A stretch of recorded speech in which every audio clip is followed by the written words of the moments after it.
have transformative and insightful conversations on issues through the lens of military veterans and supporters of veterans alike. I am your host, Didi Gladowski. So I took off some time to be transparent. I'm still trying to figure out what my normal tempo looks like. I spend time writing and being a full-time mom to preteens who are very involved in sports and extra activities. Some days I miss the regimen of my normal schedule while I was in uniform. And then there are some days that I love my freedom to carve my own schedule. So still trying to figure out the retirement life. And I know eventually I'll get there. Well, with that, we are in March, which is, as we celebrate Women's History Month. And I have lined up a special 3-part series dedicated to celebrating the incredible stories of inspiring women. And the theme is Voices of Her Story. And we dive into the journeys of trailblazing women, with each episode highlighting their triumphs, challenges, and the lessons that they learned along the way. That brings me to the first guest in the series, a phenomenal and accomplished leader, a mentor, and a friend, Denise Jelinski Hall. Denise served as the third senior enlisted advisor to the chief of the National Guard Bureau, and in that position, she was the first woman to achieve the highest position held by an enlisted woman in the history of the U.S. military. Denise is an author of the book, and a phenomenal book, From the Prairie to the Pentagon, and co-author of a book called Breaching the Summit. She lives in Colorado with her husband, retired Marine Gary Hall. Denise, welcome. Thank you, Didi. Thank you so much for having me, and congratulations on this really wonderful podcast. Thank you for what you are doing out there, highlighting our women and all the incredible leaders that you have on your show. I'm excited. Thank you for the support. You've always supported me throughout my military career and now transitioning as civilian retired, right? So the last time I saw you was a couple of months ago in the outgoing SEAC, Tony Whitehead. What have you been up to these days? I know we didn't get a chance to catch up. And so what are you up to? Well, it's been almost 12 and a half years since I took off that uniform. And as you talked about figuring out what retirement looks like, you know what? I'm still figuring it out. Our retirement looks way different than what we had imagined. As you know, we are the proud grandparents. Well, we have 9 grandchildren total and 1 great grandson. Believe it or not. Yes, I am a great grandma, but the twins live very close to us, and our daughter is a single mom. So we have the twins about 4 to 5 days and nights every week. So that has been my big full-time job these days. And I still continue to volunteer. I volunteer with the Employer Support of the Guard and Reserve, ESGR, here in Colorado. I do some community service work with elderly, as well as volunteer in my church. No dust settles on our boots at all. We're very busy. I know you have twins. For grandkids, as you know, I have the twins. They're a joy, but they can also be a lot of work. So I commend you. So you're technically, I could say you're not really retired. You're retired from going into work every day, but you're almost like a pseudo mom too, and a grandmom at the same time. Absolutely. Right? Absolutely. How is that? Is that fun, or It's fun. And Didi, it's really a do-over from my husband and I. Because when we had our daughter, Ashley, we had jobs. I had 2 jobs. We had a small business at one point. We were fast and furious. Get home, hurry up, do homework, eat dinner, take a bath, go to bed, rinse and repeat. And so now that we're not, punching a clock somewhere, we've got the time to spend with these 2 little ones. And when they're here, I don't care about the dust bunnies. I don't care if the dishes don't get done until after they go to bed. We play with them, we teach them, we tell stories, we run, we chase, we throw balls, we do all the kind of things that, parents do, only in our case, grandparents. It's very busy. And as you and I have talked a lot. Both of them are special needs. And our little guy, such a sweet, sweet little boy, he's nonverbal. So, we always have to know where he's at. We always have to know where's Hunter because he's quiet, right? But the little girl, Dakota, she's really good. I can say, honey, go play with your dolls or color or paint me a picture. So there's no question about where she's at. But we've got to be hands on all the time. Yeah. So does Dakota speak now? Dakota does speak. They're 6 years old now, and she started speaking when she was 3.5. She kind of went from 3 words to the Gettysburg Address, which she recites every night in bed to her pillow. Wow. Yeah, she's doing so well. They both are. And Hunter is not speaking at all.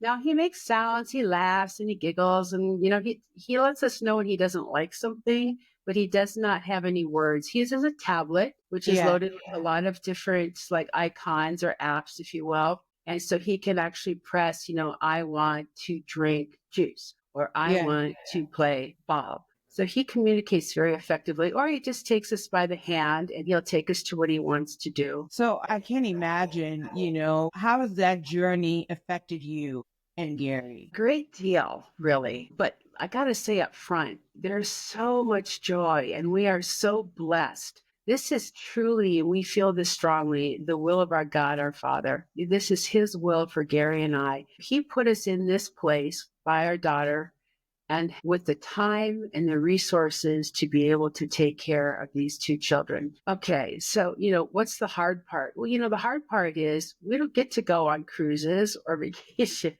or things like that because it's really difficult to get away.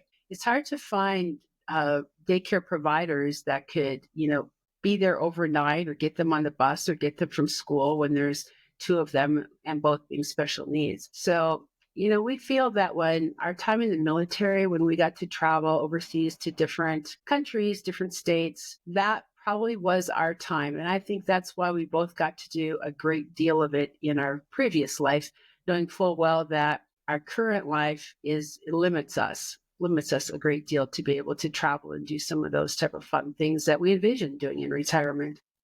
Yeah, I can't.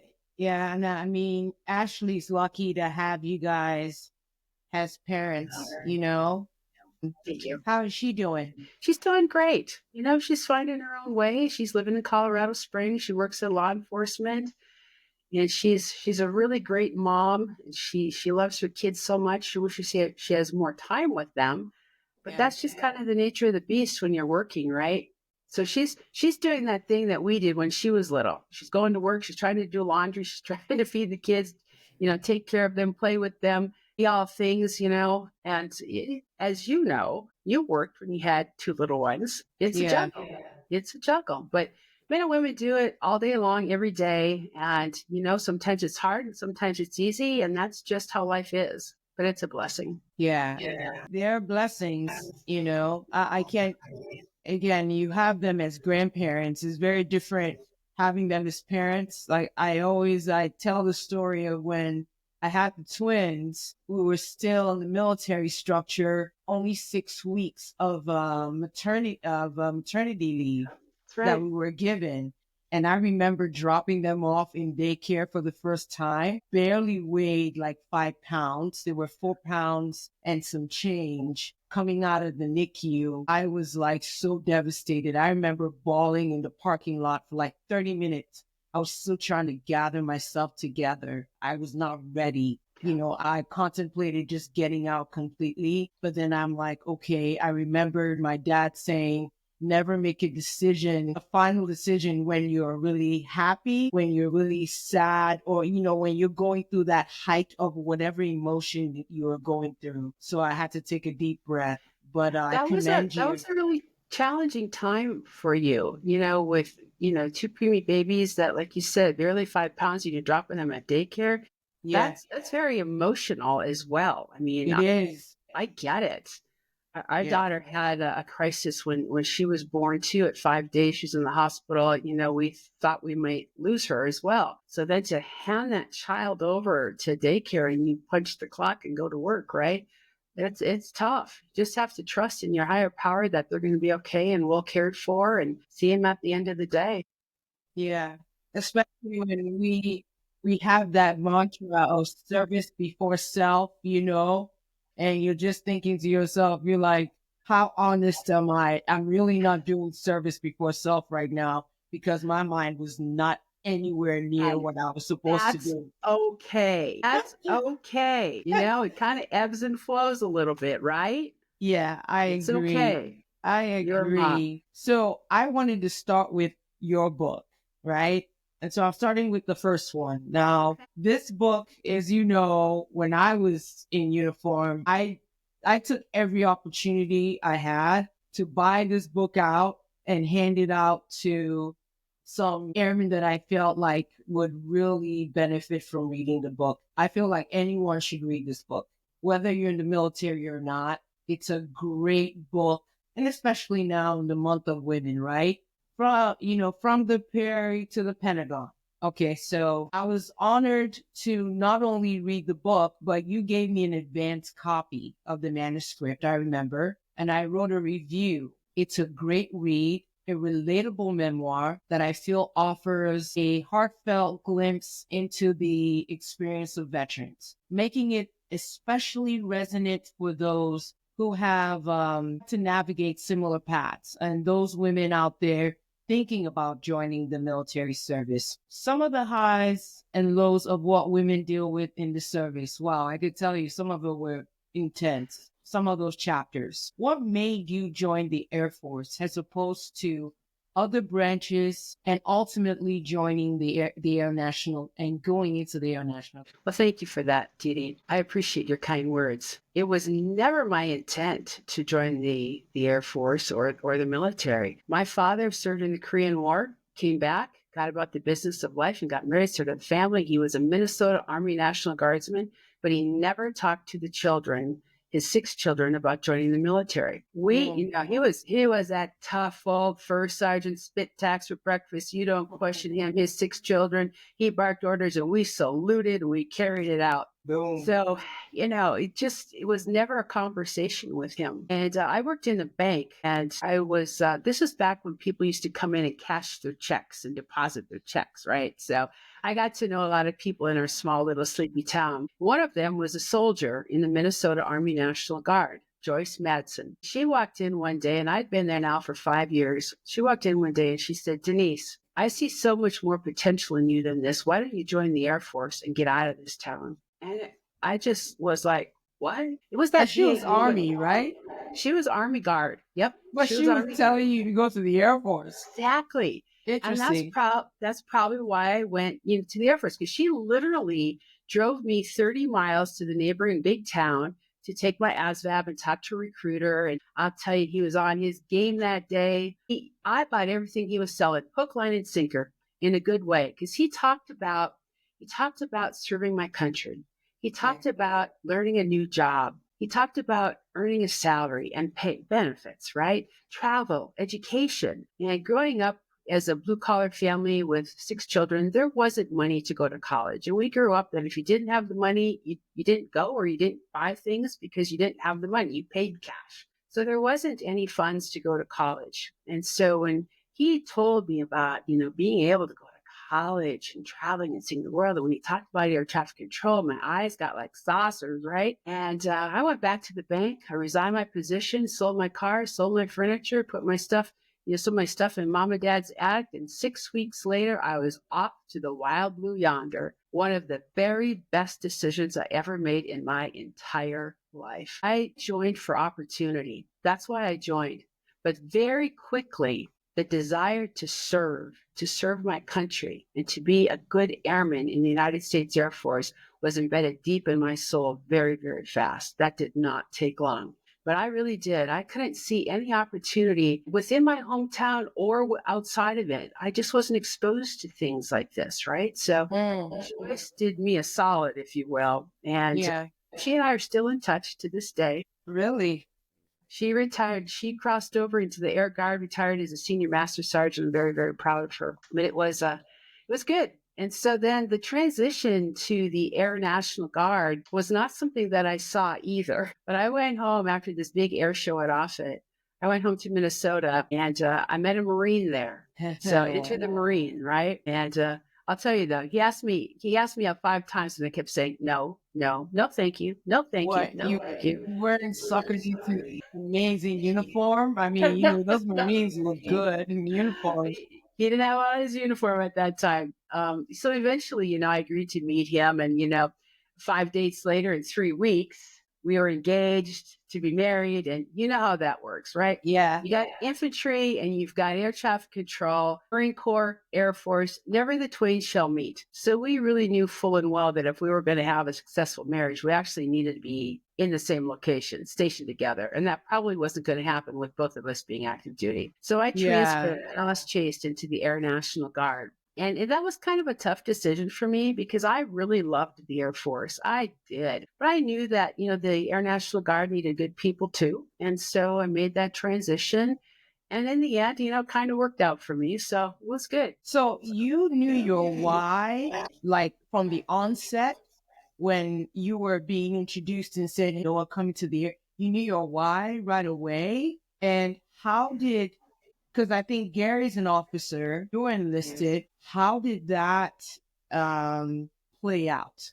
Knowing that we have, Article 134, but you can't really see each other at that point. Right. Did that have a factor into you getting out active? Yes. Okay. So and how doesn't that apply to the Guard as well? It does. Okay. So let me go back to that. First of all, to the why. Yes, I definitely knew my why right away. But I wasn't, right out of high school, 18 years old. I had 25 in basic training. I had some years behind me, some experience, some street cred, if you will, right? So it wasn't like I just graduated high school and went right into the Air Force and hadn't had any life experiences. I did. So, okay, back to the officer, the gentleman, and the enlisted person. So that was a really driving factor for me to transition into the Air National Guard. When I went to the Air Force and said that, I was engaged to an officer in the Marine Corps, the Air Force, while they absolutely did not condone it, they were not going to kick me out. So they said, he will never have any influence in your chain of command. He's an infantry officer, you're air traffic control. He's not going to influence your career. But when Gary went to the Marine Corps and said, I'm engaged to this enlisted woman, they said, oh, no, no, no, no. Either one of you get out or we're going to kick you out. Now, again, not that the Marine Corps condoned it because they didn't, but it was acceptable if I was in the Guard or the Reserve duty. Gary already had 10 years in, so it just made more sense that, I transition versus him and let him continue on with the Marine Corps. And then he retired after 10 more years. He retired at 20 years in the Marine Corps. And that's when I looked across the table at him and his big brown eyes, and I said, baby, it's my turn. And he knew exactly what I meant by that. So I was able to say, I'll do it. I'll go to that training. I'll go to that TDY. I'll go to that deployment. Yeah. It's funny because we have some things in common, like a lot of it, not necessarily the Gary, Denise story, but we have a lot in common, right? I came in also with my street cred. I'd done 2 years of college, well, 3 years of college before I came in. And I came in I wouldn't say I came in for the experience. I came in for the intrigue, right? I came in because I was like, what do I do with myself? I don't want to finish college. I don't want the pressure, but I wanted to do something. And eventually I went in. This was when, recruiters could still be in the malls. And I remember the only recruiter not hustling was the Air Force recruiter. And I was like, what's up with that? Eventually, long story short, I joined the Air Force, but we also were stationed. In reading your book, we were both dorm chiefs. I was a dorm chief as well. I didn't know that about you. Yes, ma'am. I was a dorm chief, and we were stationed obviously in Pacific Air Force in Hickam. I was in Hickam, from 2005 to 7. So walk us through your journey when you now move and you like, okay, you know what? I'm done. I'm out of active duty. So walk us through the journey of your time in Hawaii. What were your highs and the most challenging experience when you crossed over from active to guard?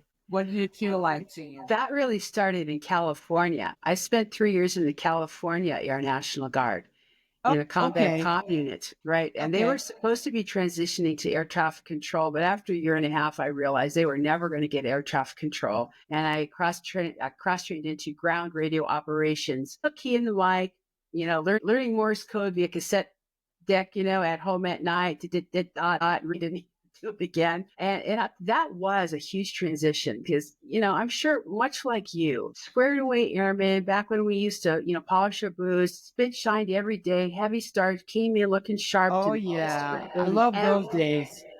I miss heavy starch. But the guard was different in, the 80s. And my first drill, I get there half an hour early. I'm waiting in the car and people are rolling in and taking their uniforms out of their trunk and tucking their hair up in their wigs because it was authorized back then. It was authorized. But I was like, what did I get myself into? And after a few drills of coming back, every time with spit shine boots and heavy starch uniform, there was actually some airmen that would step on my boots intentionally and scuff them up. Just kind of try and make me, less than sharp. And every time I'd come back, I'd repolish them, spit shine when I'd come back. So that was really interesting. So when Gary got orders to Hawaii, I was elated because they had an air traffic control flight at the time. So I could get back into air traffic control. In the first year in Hawaii, I took off full-time work because I hadn't really spent any time with our new daughter. She was barely 2.5 when we moved to Hawaii. Gary had been on a Westpac 6 months. So, I was working full-time. I was in the guard. I had 3-step kids. I had a new baby, chief cook, bottle washer, yard mechanic, all that. Like many, many, many, many, many thousands and thousands of men and women do when their spouses deploy. So I really wanted to spend some time with her and bond. And I did for that first year. I was in the guard, but I didn't have a job. My job was her, and it was wonderful. But after were you full-time or part-time? I was part-time. I was a traditional guardsman when we first got to Hawaii, as well as in California. Yes. Eventually, then I took a position as an office manager for a financial company, and I did that Monday through Friday, and then I was in the guard. But with Gary being active duty in Hawaii, he was gone a lot. So when it came to things like going to Airman Leadership School or the NCO Academy, I never raised my hand to go because we had no family to leave that little girl with. No family at all in Hawaii. So I was, correspondence airman that did my PMEVA correspondence. So anytime that there was a non-required type of TDY or something like that, I never put my hand up in the air because who's going to watch her, right? Yeah. The family care plan was, if we were both, mandatory, type deployed at the same time, that we'd fly a family member over to Hawaii to watch her. So we had that in place, but not for, short things, day in and day out. So like I said, at that 20-year mark when he retired, that's when I said, baby, it's my turn. Mm-hmm. And things happened from there, right? Because I was able to put my hand in the air and I took advantage of everything I possibly could. Still not in college. I'll share with your audience that I didn't realize that I had a fear of failure until I went to air traffic control school. And that fear of failure haunted me. It was so heavy on my shoulders, but it also drove me. It drove me to do everything I could, everything the Air Force was asking me to do to learn and be a good airman. But I was afraid. I thought I wasn't smart enough to go to college. And so I just kept putting it off. But I knew I needed to learn and grow. And that's why I, immersed myself back then in tapes and then CDs, learning about leadership and management. And I listened to John Maxwell nonstop, 7 days a week. And I started reading, and some of the leadership courses I was able to go to, I just tried to develop myself to the best of my ability. to better prepare for the next opportunity. And so that's what I did. And eventually, you make master sergeant, senior master sergeant. And now I'd been a technician for about 12 years. And I was in this air traffic control. Nope, not quite 12. Sorry about that. I was in the squadron for about 12 years at this point. And I was a superintendent. And you know how the slots work in the Guard. So, I was a senior master sergeant at E8 sitting in an E9. Yeah. So if I continued to be a good airman and do all the things that, the Air Guard and the Air Force was asking of me, I eventually probably would have gotten promoted. But it wasn't about promotion for me. It just wasn't. I recognized that I had trained and led and developed my airmen to the best of my ability, and it was time for me to move on so they could take on the other responsibilities and shine in their own leadership. And I needed more of a challenge as well. I had kind of stopped growing at that point, and I said, I need more. They need more. It's time for me to move on. And I was very, very fortunate to do a lateral transfer to our group headquarters into combat airspace management. Went to another school, and in that role is when I deployed to Qatar and worked at the KAOC, developing the air battlefield over Iraq, Afghanistan, the Horn of Africa, which was one of the best things that I've ever done in my career. I just felt like I was contributing to the warfight and protecting the warfighter on the ground, as well as protecting and serving my country, right? It was really one of the high points. So it was good. And at some point, as a senior master sergeant, one day, in my inbox is this job announcement for, the state command chief. And I read the description. And back then it said, chief master sergeants and eligible senior master sergeants. And I looked at the criteria and I said, I can do this job. I have been preparing and educating myself and doing everything that I can. I can do this. And so I applied and I didn't get it. And man, I tell you what, I beat myself up for like 3 days. I gave myself 3 days. That's it. What did I do wrong? What could I have done better? Get some feedback and all that stuff. And then, a short time after that, another job announcement pops up for the 154th Wing Command Chief. Like, okay, same announcement. And so I applied. And I was part of the 201st Combat Comm Group, which does not fall under the wing in Hawaii. I mean, things have changed today, but back then. So we had different lines of leadership, although the wing supported us. But really, I didn't know the wing. I didn't know their commander. I didn't know the group commanders. I didn't know the senior enlisted. I knew the 201st because that's where I grew up. And so I go to this interview and, I do my very, very best. And at the end, the wing commander asked if I had anything to add, and I said, yes, sir. And I looked him in his steely eyes, and I said, sir, leadership is leadership. It's transferable no matter where you go. And I can assure you that if you select me to be your wing chief, I will do my very best to lead the enlisted airmen of the 154th Wing, as well as have an influence at the 201st Combat Communications Group. Got up, gave him that, steely handshake, out face and left, and he selected me, and I was very, very fortunate. But that's, it's kind of unheard of today where a senior master sergeant goes via direct to command chief. And frankly, it shouldn't be like that. It really shouldn't. It should be a senior chief that is selected to be the command chief. But evidently, the wing commander was looking for something a little bit different. And so that was one of the challenges. So here I come in. They don't know me. I don't know them. And I swoop in over all the chiefs, right? So I had to work really hard to earn their respect. And I did. So we had to do some things to really show that I was working for the enlisted corps very quickly to garner some of that respect. And it took some time. And, I got to know the people and got to know the senior leaders. And it was just one of the best jobs I ever had. So that was 3 years. And I'm going to backtrack there. There was a 2-star when I was in that applying process that told me I couldn't be a wing chief or a state command chief. And I knew better, but I didn't know what he was referencing. So I asked him, well, sir, can you give me guidance as to what you're referencing, where I would find that information? And he said he'd get back to me. A couple weeks later, I didn't hear. So General so-and-so per our conversation. And then he got back to me and it said, well, incompatible with your full-time job, there is a waiver process. Well, ding, ding, right? So I got the waiver from the tag and, and we went. My point is respectfully, do not take no for an answer. Respectfully. Find out yourself, ask the questions, get in the regs, find out and, look it up yourself. And that way, for certain that dogma, right? Just Yeah. because it's always been doesn't mean that it is. So 3 years as wing chief. And how much, throughout that journey, not to interrupt, is how much of that had to play with you being a female versus the men that you saw in line as your peers, right? What were some of the challenges? Did you feel like maybe overtly some of them can't, did you, let me rephrase it. Were you overtly held back because you were female Yes. or inadvertently? Like, you know what I mean? I'm just trying Yes. to figure I out know if what it you're was out saying. there. Yeah.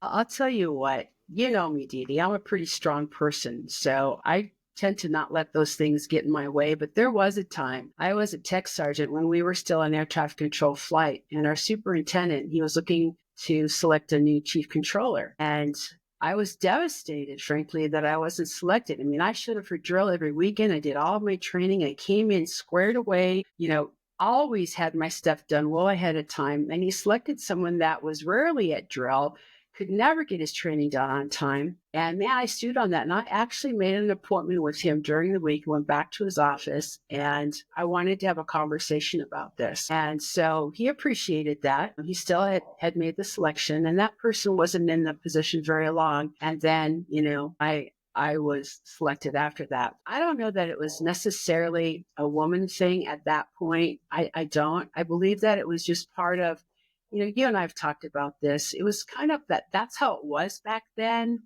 Yeah. Good old boys. He was next in line. It was his turn, if you will. And I I really liked that guy too. It had nothing to do with that, but I just felt like maybe I was overlooked. Were you the And only woman in the pipeline?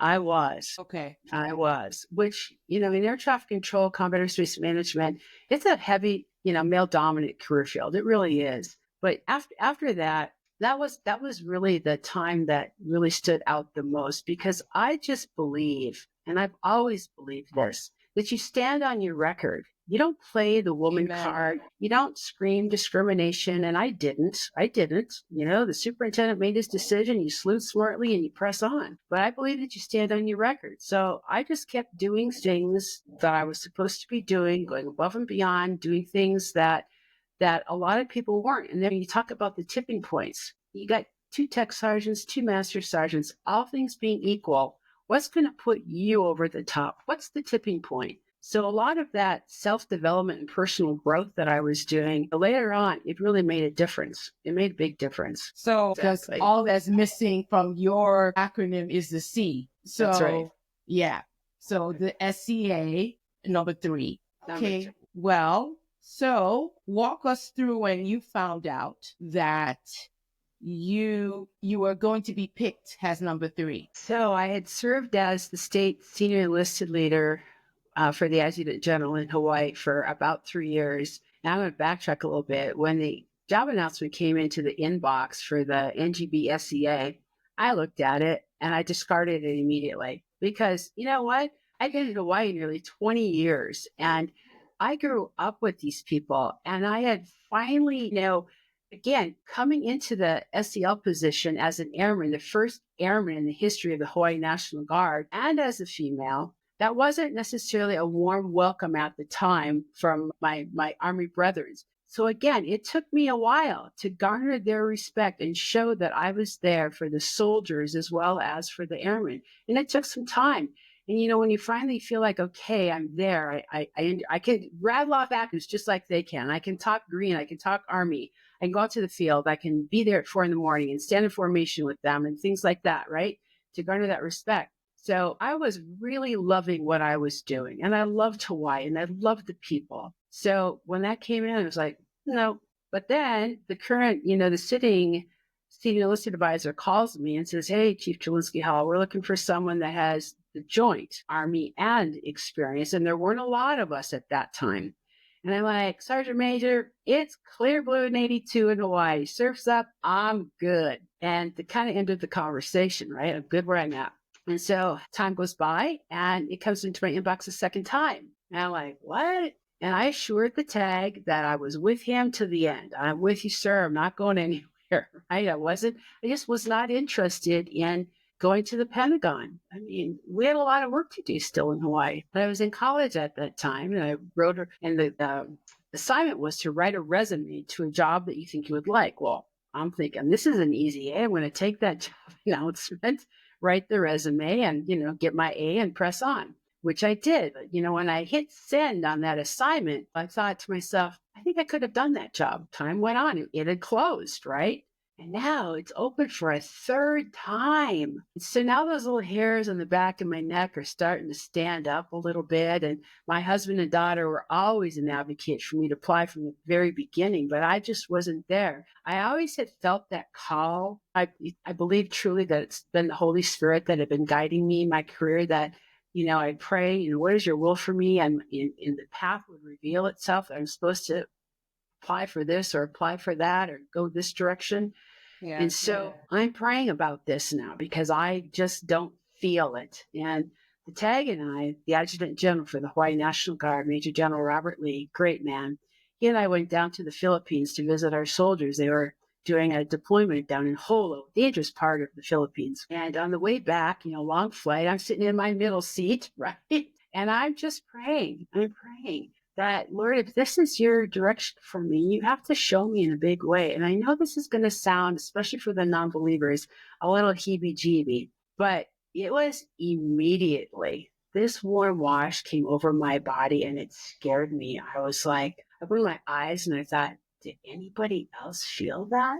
And I kind of looked around, right? And I knew instantly I'm supposed to apply for this job.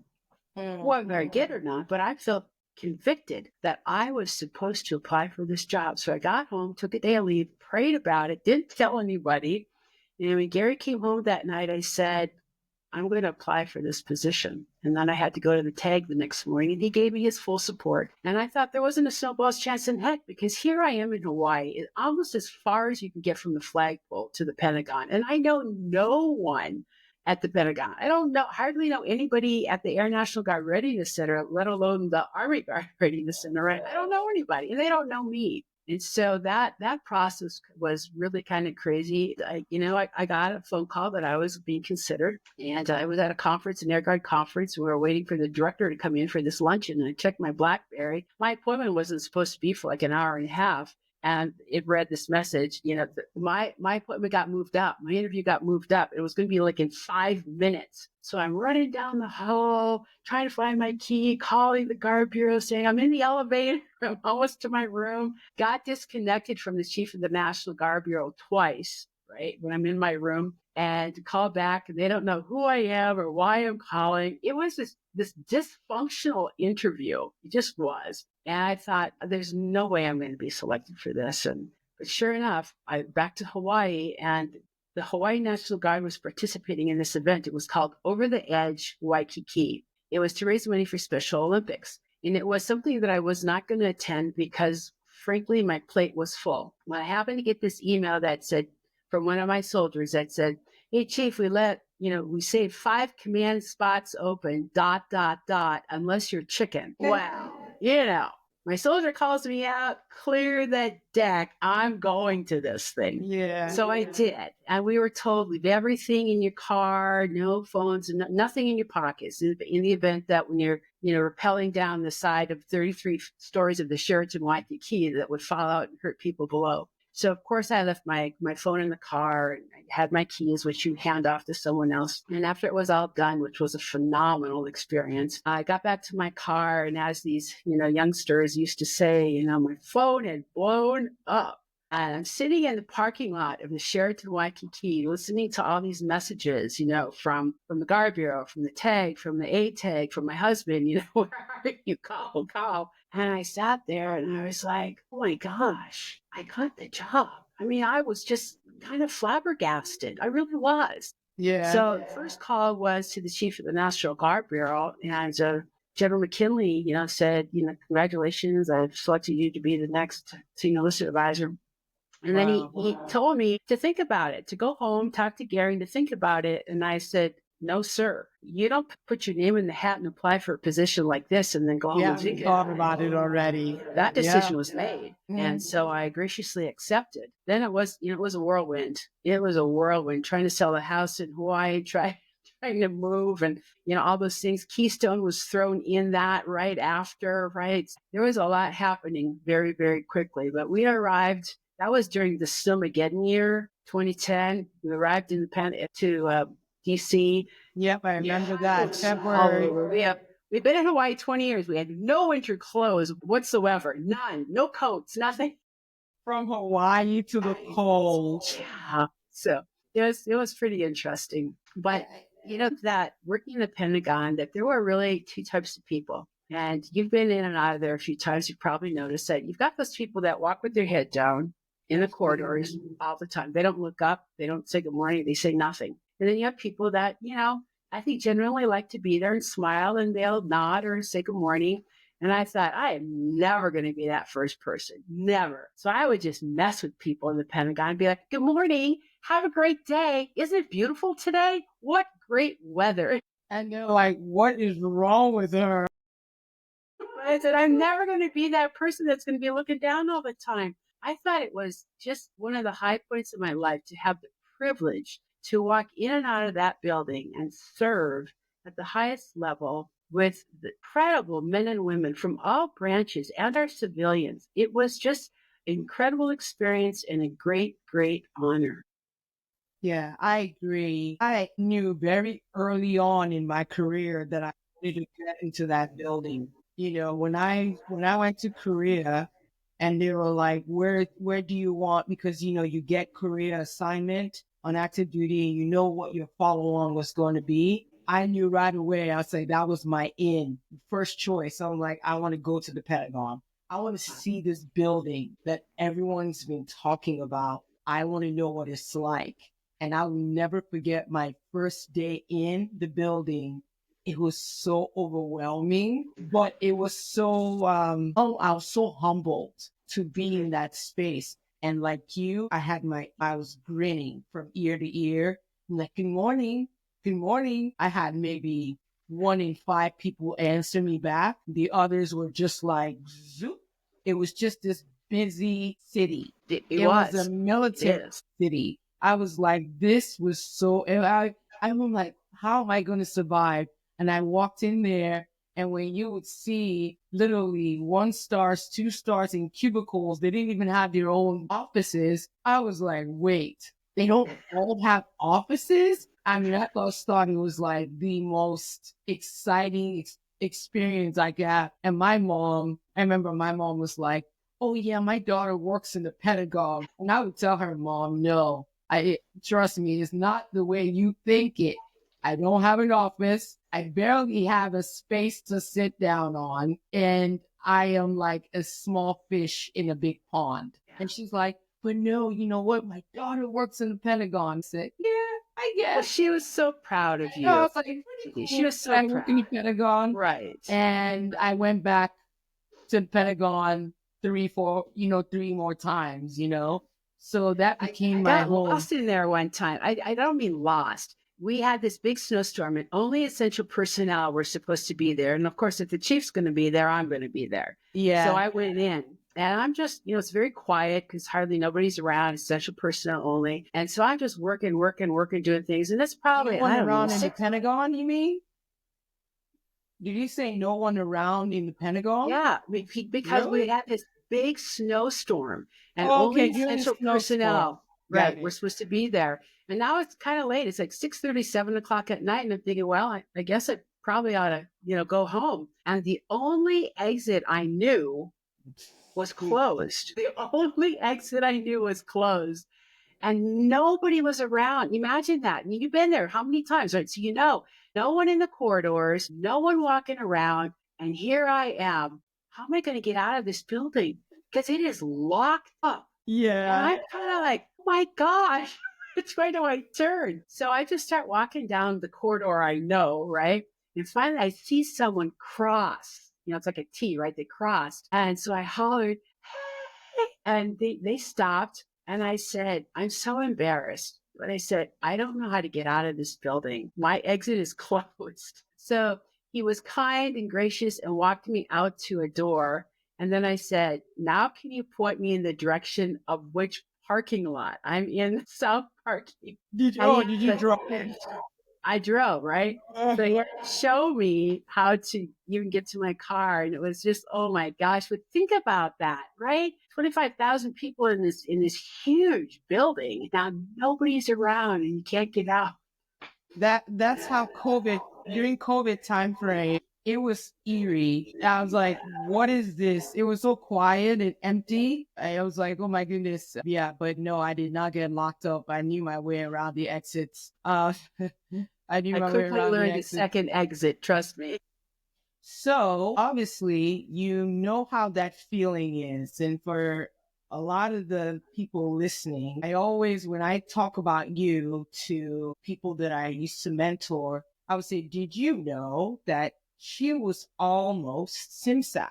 And the fact that you and number 17, Chief James Cody, went to tech school together. You were almost SimSat. Tell us about that experience. The Air National Guard was able to nominate someone, a command chief, a chief, to compete for the Chief Master Sergeant of the Air Force. And I mean, come on. I grew up on this small farm, went to a one-room country school, and now, General, you want to nominate me? Yes, sir. Yes, sir. Okay. And so I was nominated, and the Air Force time picked the top 5. And of course, I was nowhere in that mix whatsoever, but turns out I did make the top 5. And I was interviewed by General Welsh, and it was a phenomenal process. Sometimes in the Guard, we feel like maybe we don't get an equal shake out of things, or we're not considered. But it was such a good, fair process, and I felt like I had every opportunity. Right, so it started out with a dinner with Mrs. Welsh and General Welsh at the quarters. And then we had a town hall with senior leaders and civilians that, off the cuff questions. And the Chief of Staff of the Air Force and his exec were in the back taking notes. And then there was also a meeting with the Chief of Staff of the Air Force in his office. And I felt very comfortable with all of it. I had a great time at the town hall. I loved it. And then when it came down to, the top 2, when General Welsh called me, and again, I was very spiritual with this. I wasn't praying to get the job. I wasn't praying not to get the job. I was praying for his will. Lead me, sir. Lead me. If this is your will for me, equip me. General Welsh called and said, it was one of his toughest decisions, but he had selected the other chief, and I didn't know who it was at the time. And I was elated for Chief Cody. And whenever in the history of our Air Force are we going to have 2 airmen competing for the chief, being considered for the Chief Master Sergeant of the Air Force that went to the same tech school at the same time as controllers, right? Mm-hmm. It was crazy. And I was very, very happy for Jim and Athena. Athena was my running buddy. She was an air traffic controller as well. We were good friends in tech school. So I was very happy for them. It was their time to go on and shine and do great things for our Air Force and our airmen. Yeah, Chief Cody worked. He was the senior enlisted leader during for General Rice, Edward Rice, over in ATC. That's how I knew of him at the time.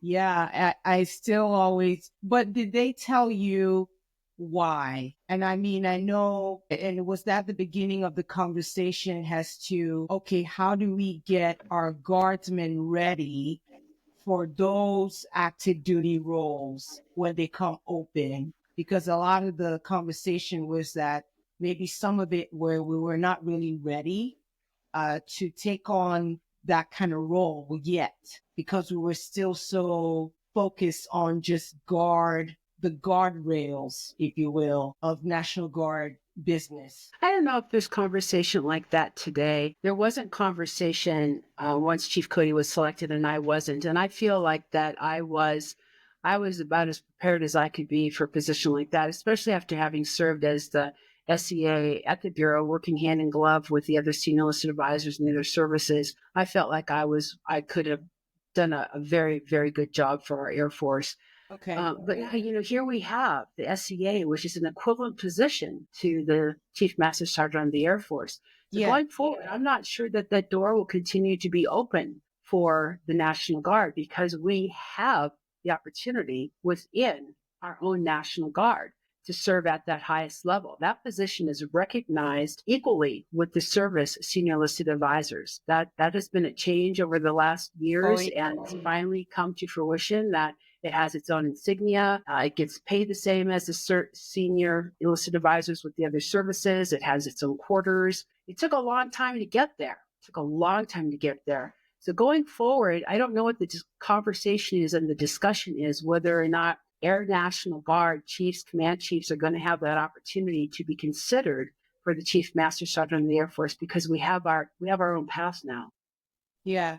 Yeah. And I mean, you guys, the question obviously was for you back then as to whether that was a consideration, right? Because right now I know that a lot has changed for the better. I mean, it's the interchangeable experience exists. The role that you sat in, I mean, with Chief with SCA Tony Whitehead. Now, like you said, having his own flag. I mean, it is a different experience. Yes. I gotta tell you, just like you, when you heard about your selection for the interview being SCA, I know that I had ambitions of going as far if it wasn't for me being sick, but God knows why, right? And I know that eventually it doesn't matter. I even see in my head, I could see an active duty sitting in a role as an SCA. Should it matter? I don't know. I'm not at that level to know. Leadership is leadership. When you have good leaders in a role, I think, they could do a good job and they could be a quick learn. So everything for a reason, but I know that you definitely created a great path for people like me to be able to go in and be the SCL at some point in UCOM, right? In European Command, for those listening that don't know what UCOM is. Yeah. So, now I got to tell you, in reading your book, you did a lot of things. What was probably the most challenging that you ever faced in your journey? There is a chapter in your book that I think I looked at that book and I was just like, one, I was in awe. I was like shocked. I was upset. I was like all kinds of feels. Do you know the chapter I'm talking about? It could be chapter 33. I think it is. Yes, ma'am. Yeah, that was tough. That was real tough. Chapter 33 is called Threats of Rape. Is that the one you're talking about? That is it. That is it. Yeah, that was a very, very difficult time for me. Very difficult time. And frankly, I get a little choked up about it sometimes when I talk about it. And hopefully this won't be one of those times. But so I was the wing command chief and I began getting these horrific phone calls on my BlackBerry, on the work BlackBerry, that talked about how this person wanted to rape me. And the language was vulgar, just vulgar. And I would hang up and I would hang up. And the third call came, I think it was the third call, if memory serves. I was sitting with my daughter who was doing homework, and it struck me that if you know who I am and you have my phone number and you perhaps know where I live, you might very well know my daughter. And she paddled outrigger canoe at the time. She was in high school. And it put the fear of God into me at that point. It wasn't fear for me. It was fear for my daughter. And so we put some very strict controls on her. She didn't know it. I mean, she didn't know what or why we were doing. It was subtle, but it was like, you will call me when you get to practice. You will call me when you leave. You will come straight home. We always made sure the car was gassed, so she never had to stop. And just, little things to always know exactly where she was. Did you live on base at the time? No, we lived out in the community. And then there was a time where a call came in, and at that phone call with my daughter, it mustered up enough gumption to say, do not call here again. I do not want this type of phone call. words to that effect. And I hung up. And our daughter did ask me, who was that? And I said, oh, it's just some telemarketer. And I went to my bathroom and I just bawled my eyes out. I mean, I just was beside myself. And so another phone call came that I didn't pick up, but he left a recording of all this vulgarity. And again, every call was the same. It was distorted, using one of those machines. Yeah. It was horrible language, horrible, horrible language. And this time he left a recording, which I went to OSI. We couldn't do anything about it. They weren't able to trace, but they suggested I go to our conflict and have it, downloaded and recorded, which I did. And it was humiliating to me. It was just humiliating that I had to have this airman under my charge, if you will, listen to this and get me the recording.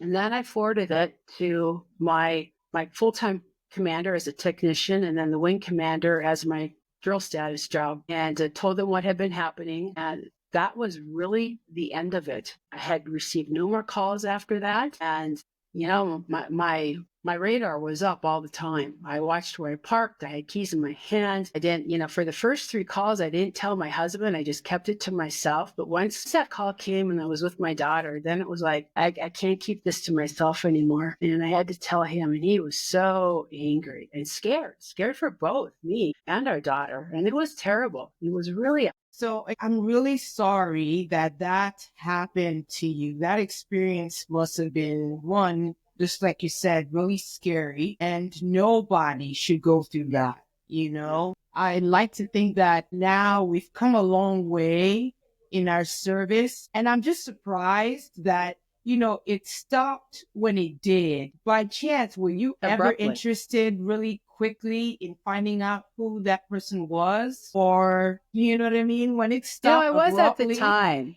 See, I was at the time. I wanted to know who was doing this terrible thing to me and consequently my family, right?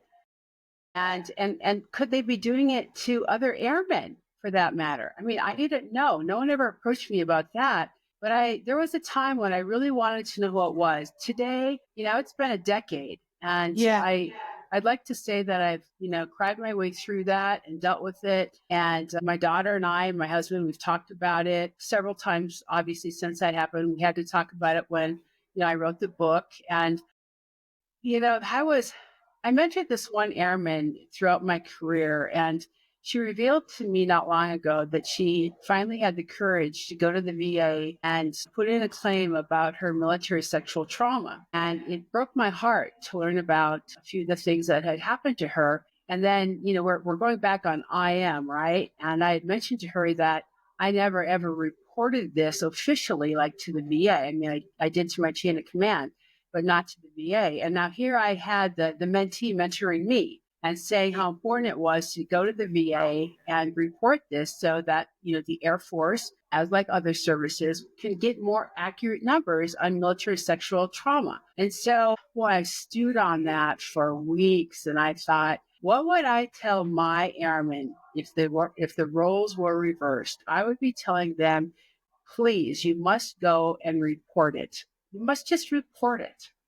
And so last fall, I finally went to the VA and I reported, cried through the whole interview, cried through the whole thing because it just brought it all back and it was raw. And it was tough, but it was the right thing to do for accurate, numbers for our military about still the challenge that we have with military sexual trauma. And I know that it happens out there still. And I agree with you. I think it's much better, but we can't have rose-colored glasses either to think that it doesn't occur anymore, because it does. And it shakes me to my core that service members on service members are doing things like that. You know what, Denise, another thing too, if I also remind you, when there was a time when you and I worked together when we were building on the Air National Guard side of things, the SARC program with the line of duty. And I was part of the mobile team when we would go to Arkansas and Camp Robinson and do a lot of the training. And that was how we reconnected again after my interview for the position as exec in your office. So that's when we ended up bonding with each other. because we had that conversation. So I just wanted to see, I don't know if you remember that, but yeah, it's I so do now that important. you mention it. Yep. Yes. Because that was Yes. when I actually asked you for feedback first, first of all, face to face. And then we ended up talking. You were there for, I can't remember what your role was. And I know it had to be an advisory, but I was there to also kind of brief and teach. So yes, it's important that you wrap that up, because even when I asked that question, I could see how raw it still is. And it's It not just is. for accurate reporting, but it's also to kind of get you to open up and talk to someone if you need to, to let women out there know, or anyone that's involved in sexual Men assault or and women. any trauma, Absolutely. That's correct, right. men or women, that they're not alone, that they have help. And I always have resources. I'll have more resources on my website that I will put out there for folks that need it when they need it, and Right. if they need it. Thank you So for that. thanks for opening up Yeah. and sharing your experience, and so people can know that it affects the gamut. It doesn't matter who It you are or does. where you are. And so to pivot to another subject, you're really involved with Angus, and I'd like you to talk about that. What is it that you do? Are you an advisor role, or do you have more involvement as far as roles go with the organization? The Very Enlisted important one Association of the too, National by the Guard of the way. United States. What an important organization for our National Guard, teamed with, of course, NUGAS, the National Guard Association of the United States, the officer side of the house. So combine those two entities, and it's a powerful, powerful overarching National Guard Association that can go to the Hill and they can lobby for things for the National Guard. It's a very strong veteran service organization. So when I retired, Very. I fully saw myself serving in some capacity at the national level. But, like you, after retirement, I needed to take a knee and just breathe and sleep, and then sleep some more. When I was done sleeping, I slept a little bit more. Of course, then the book came, and then pretty soon, the twins were here. So it just altered the whole course. But I think it was year two that we attended the National Guard Association of Colorado State Conference. Now, I really only knew like 3 people at this conference, but I said, this is our new home, and I need to get affiliated with the conference. It's a joint, with the association. It's a joint association here in Colorado. So I go, to the conference. And again, the 3 people that I knew, I kind of sat up front because I like to sit up front so I can hear and see better and all of that. And it came time for elections, and I hear this voice, way in the back, I nominate Chief Hall to be the director of the Air National Guard membership. Now, I don't go by Chief Hall, never have, right? So I'm looking around for some Chief Hall to roger up, and everyone's quiet. And I turn way back, right? And here's this captain going, and I'm thinking to myself, what?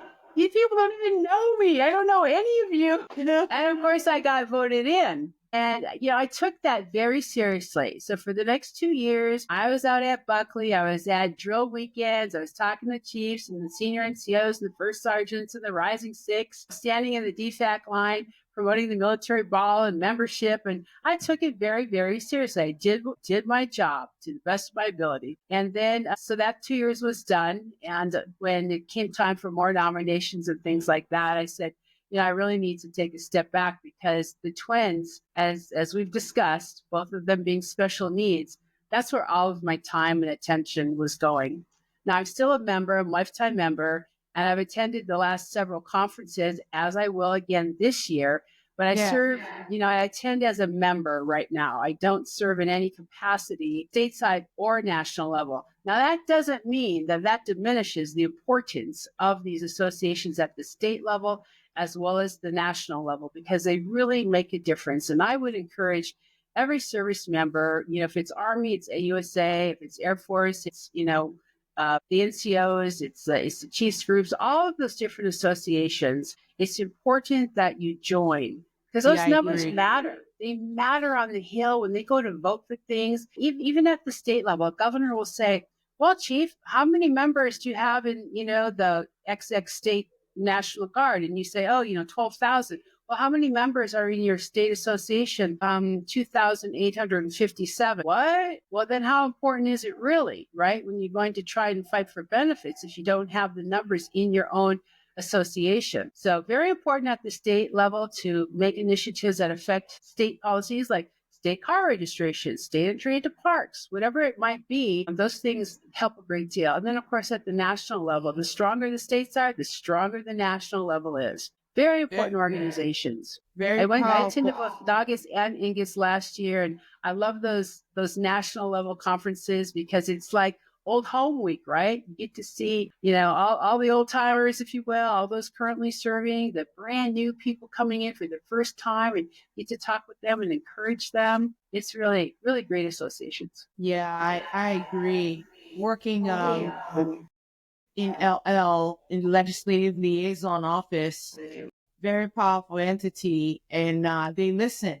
They listen, and I agree that just because you are a maybe National Guardsman and all you do is go to Angus, I mean, you have AUSA. I'm a member of that. I mean, we're be versatile in because it's AFA. all correct. It's all important topics or important organizations that help veterans That's right. and active duty service members. That's right. And so it doesn't matter. I agree. Right. And this day and age when, every dollar is being counted, as we can see, Yeah.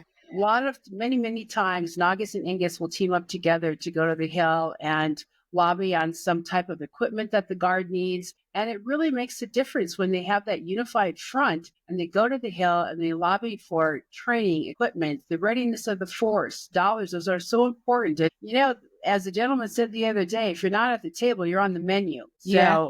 So we're fighting for some equipment and we're, Yeah. all the other services are there and the National Guard's not there, right? Guess what? We're on the menu. That's true. That's true. I feel like I can sit down, and I hope that this is just the beginning of some of our conversations that we will have in the future. I would really love to have you on and have another hour. I have so much to ask because Anytime. you have a broad, you just have such a vast experience. So, but to end, what key message do you want to convey to women and even men who are navigating their own journeys in service and leadership? And how can they draw strength, right, from their unique experiences and look at it from a lens of Women's History Month and beyond? And so that includes the people that are currently serving now and those that are contemplating joining the military. It's a loaded question there, I Dee. know. Okay, I want to tackle it.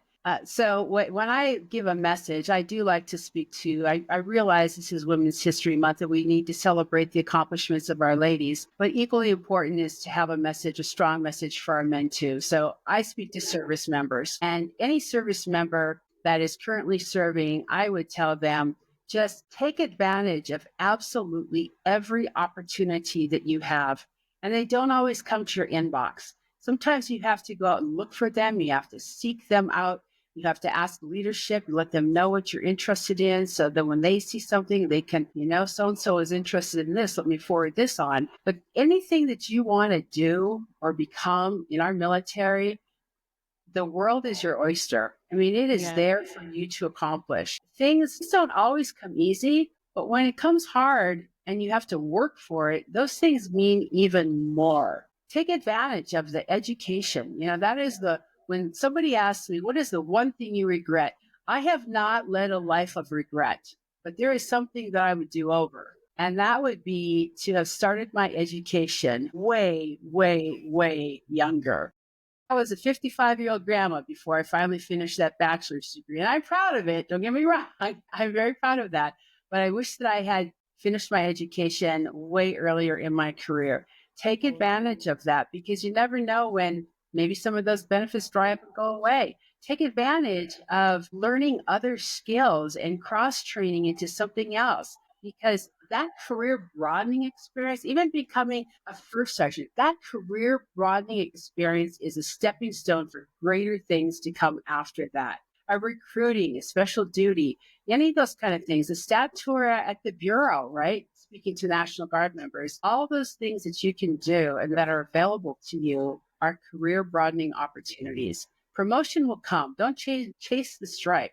Let your record stand for itself. And young men and women that are contemplating coming in, I believe that this is one of the best periods of time right now to come into the United States military.